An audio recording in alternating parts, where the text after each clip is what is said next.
Time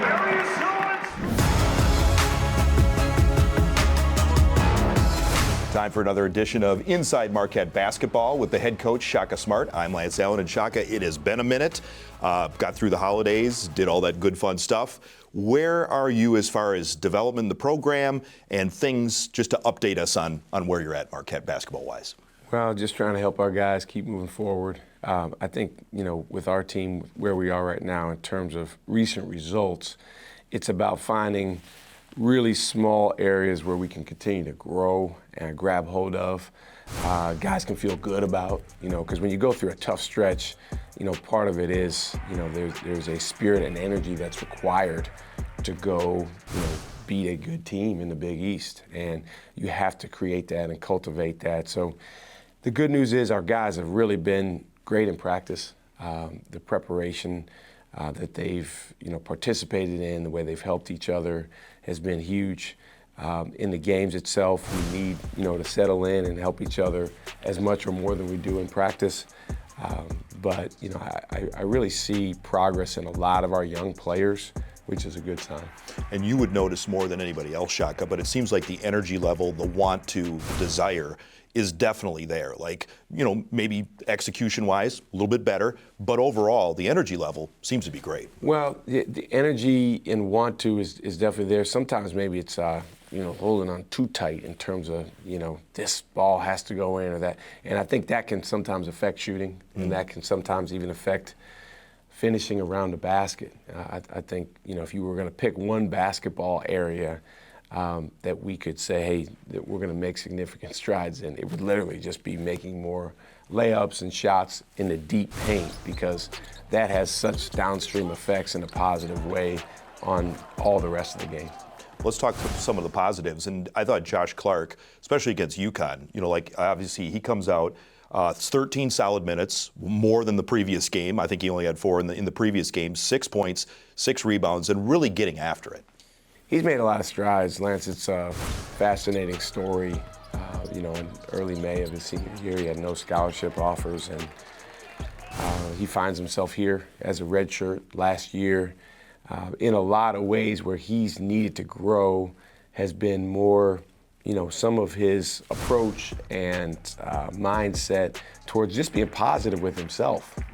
He, because of that, humble background, he didn't have necessarily come in with great confidence, and so we've had to, really work together to help build that. He's very intelligent, which is one of the best traits he has going for him, and his motivation, you can see it growing literally week by week, and so he's putting in really good work in practice. Every time we put him in the game, he seems to give us some contributions. He also, makes some freshman mistakes and some. He's literally still growing, Lance. Todd measured him last week, and he's an inch taller and an inch longer with his wingspan than he was 12 months ago. So you're talking about a guy with him, and I feel the same about Michael Phillips. Those guys are still figuring out how to tell their body what to do on the floor, but it's exciting because they're moving the right direction. And, Josh is getting a rebound every less than 3 minutes, which is really impressive. I mean, if you can get a rebound every 3 minutes, that's a heck of an interval. For him, it's about 2.8, which is really good. So the 2 follow-up questions I've got to ask is, so is he legit 7 foot, 7'1"? What is he now? And the other thing is, and I believe you, but it seems like a 7-footer should have at least a few scholarship offers. Did he just slip through the cracks or whatever? You got to have talent, obviously, as well, in addition to size, but that's crazy. Well, I'll answer the second one first. It's a unique time in high school recruiting, just because of the transfer portal. He was on a very good high school team. His team actually only lost 1 game his senior year. It was like 32-1. Played with some other Division I players in Houston. So it wasn't like he was out in the middle of nowhere in an area that doesn't normally have talent. So he was seen. I think the challenge with young big guys, especially when they're on the thinner end, like he was, and still is, he's almost 245, but he still looks thin. I mean, it looks like he could gain another 20, 25 pounds. But I think the mid-major schools probably say, hey, well, if we take him and we develop him, he's probably going to leave. And then most of the schools at our level would say, we got to focus on guys that, can more immediately help our team. But we feel like, he's a guy that, with the redshirt year, with this year getting some experience and getting his feet under him, at some point we feel like he can really, really take off. And you've seen that with big guys in the past where it's like, wow, where did this come from? I think Josh has that type of potential. To answer your second question, yes, he's legitimately, with no shoes on, slightly over 7 feet, and with the shoes on, 7'1" in the program. A couple other guys last couple of games that have strong contributions: Ben Gold, Royce Parham, and maybe a little bit of, you shuffle the lineup and things like that. Ben Gold off the bench seems to be giving you energy, minutes, production, whatever. Is there sometimes just a change of scenery or just energy off the bench or whatever that sometimes works? I don't think it's so much about starting or coming off the bench. I think for him it's more about mindset, aggressiveness, making sure that he's hanging his hat in controllable areas. He's doing a heck of a job of that. Actually, ironically in a tough way for us right now, the one area where he's not, been himself is shooting the ball in Big East play. He was so good in that Seton Hall game, but he was 1 for 7 from 3. And, there was a couple there late in the game where, man, he hits that shot and we stretch the lead maybe to double figures. But I love his approach in terms of rebounding, defense, toughness. We feel like the shots are going to come as long as he'll bounce into it and shoot it the right way. And, if he can continue to rebound the ball and play with the physicality he is, that will really help our team. Where is Royce developing in his game that you see? Man, Royce is a true sophomore from the standpoint of, he'll have his moments where he looks like, man, he's really getting it. He's got a lot of great things going, and then he'll have other moments where he's still not all the way there to be a veteran.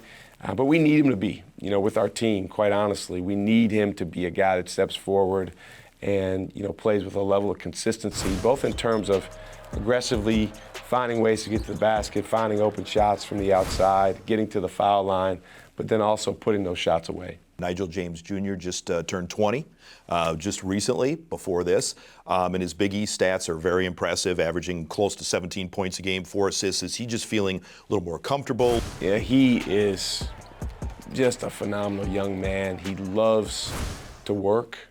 He's driven to work. He reminds me of Tyler to some extent in that way. He's a guy that, I love being around him because his energy in terms of interpersonal energy is really, really authentic, and he cares about people, cares about his teammates, cares about his coaches. There's a lot on his shoulders right now as a freshman starting point guard, probably more than you would draw up if you were designing it, the way you exactly wanted it to, although I think that this experience will really pay dividends for him and for us down the road, even when there's tough moments and challenging times. The biggest challenge, as a point guard is striking a balance between creating for others and going to score yourself. And speaking of which, pick and roll with Ben, is that kind of developing? And like you mentioned, like the chemistry is starting to develop, but it probably needs to continue to develop. It needs to continue to develop with all of our bigger guys that are in ball screen actions with him. NJ has really good relationships with guys like Caden Hamilton, guys like Royce Parham, guys like Sheik Pearson, and those guys are going to be together in a lot of actions moving forward. Shaka Smart's interview is presented by Wintrust, Wisconsin's bank, the official banking partner of Marquette University. Inside Marquette Basketball is brought to you by Aurora Healthcare, the healthcare choice of Marquette Athletics. Best 4 years of my life. My time in Marquette, was able to meet my best friends. We were super close with today. Met my wife. We do live here in the Milwaukee area, in the Mequon, Wisconsin. Other than taking care of our 4 kids every day, I'm a small business owner on an auto body shop. Like I said, just taking care of my 4 kids, which is the most important thing in my life right now. Where Are They Now is brought to you by Aurora Healthcare, the healthcare choice of Marquette Athletics for over 20 years. Second segment of Inside Marquette Basketball with the head coach, Shaka Smart. And Shaka, definitely some success for Marquette on another level. And let's start with Tyler Kolek. We haven't talked about it since we haven't had a show in a little while, but his performance in the NBA Cup and that whole championship, and then Christmas Day, we could go on and on and on about that, but just what Tyler Kolek is providing for the New York Knicks. Yeah, he is who we thought he was. I mean, he's high character, he's a winner, he shows up at the biggest moments. I mean, the number of people that watched that Christmas Day game and, you know, texted me or someone on our staff just about how good he played and how good he looks out there. It's one of the more rewarding things about coaching, Lance, is seeing guys that you coached. And I would actually add assistant coaches that you worked with that have become head coaches, both former players and former coaches that have moved on, seeing their success and just knowing that those guys went through a lot of the trials and tribulations individually that, you know, our guys are now, and they had to go through their own development process. They did not come in as, you know, instant oatmeal, just add water. I mean, it was a real, I could tell you stories for days about Tyler and his first year and different challenges that he went through and we went through. And I think the best part about it is his willingness and ability to grow, not even so much in basketball areas like shooting or ball handling, because he's always going to work on that. But he became such a better leader of men. He became such a better energy giver. He became so much better at connecting with another person or a group of people around a common cause. He's always been a winner, but a common cause. And again, I could tell you so many stories about how he grew in that way here.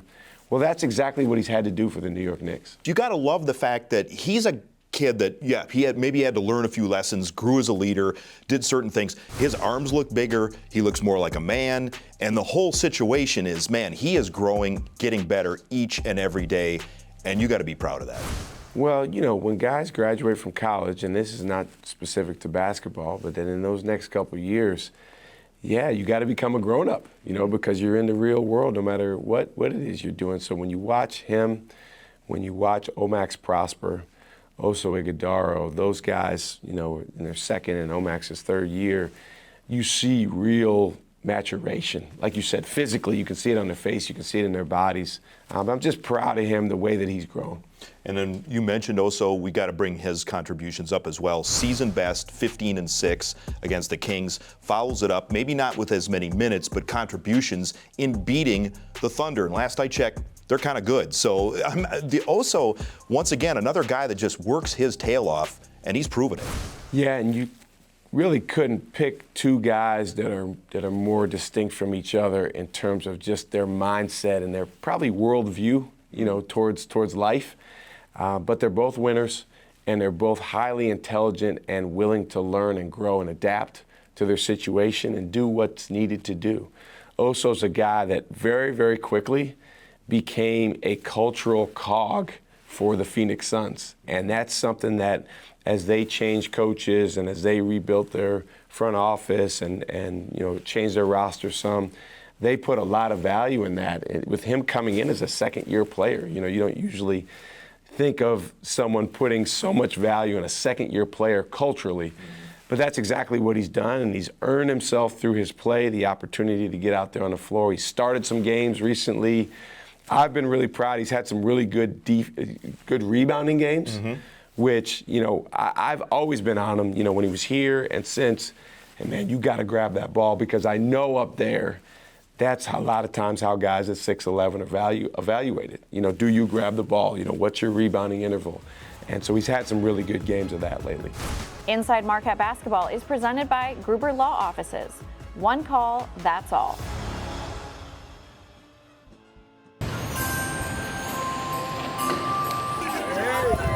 Good morning, good morning. And I leave.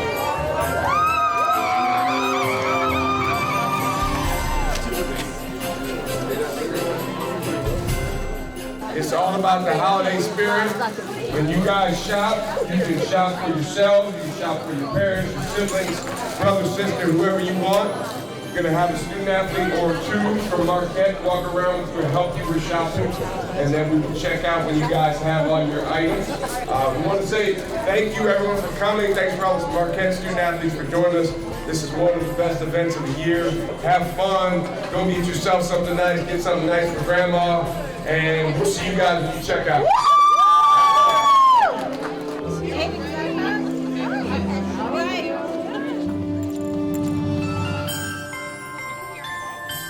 Today's just an awesome day. It's just an awesome time to give back to the community, for our guys to just really pour into some kids' lives and try to bring hope to them in this time of the year. And we're just grateful to be able to do it. That looks cool.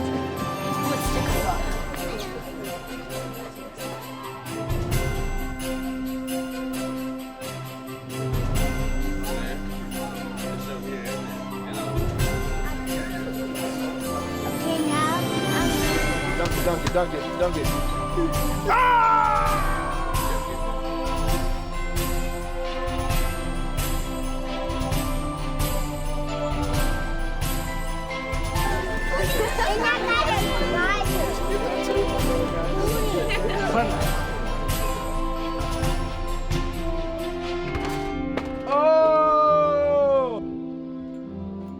We're here shopping with the little kids, kids in Milwaukee, giving back to families.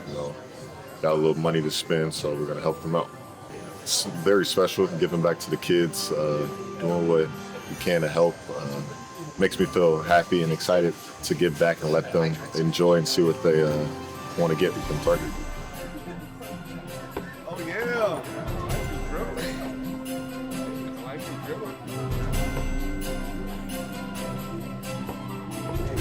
Oh yeah. This is an event that we've done for a long time, but this is the first year actually where the funding for the shopping is coming from within our program, from our coaches and our players. And it makes sense. I mean, if you're gonna give back, then you really need to give. And I think it's pretty cool for our guys to participate in that. And obviously we're in the middle of our season. The exams start up tomorrow, so it's a busy time. But to take this time this morning to spend with these kids and help them shop, get into the Christmas spirit is really important.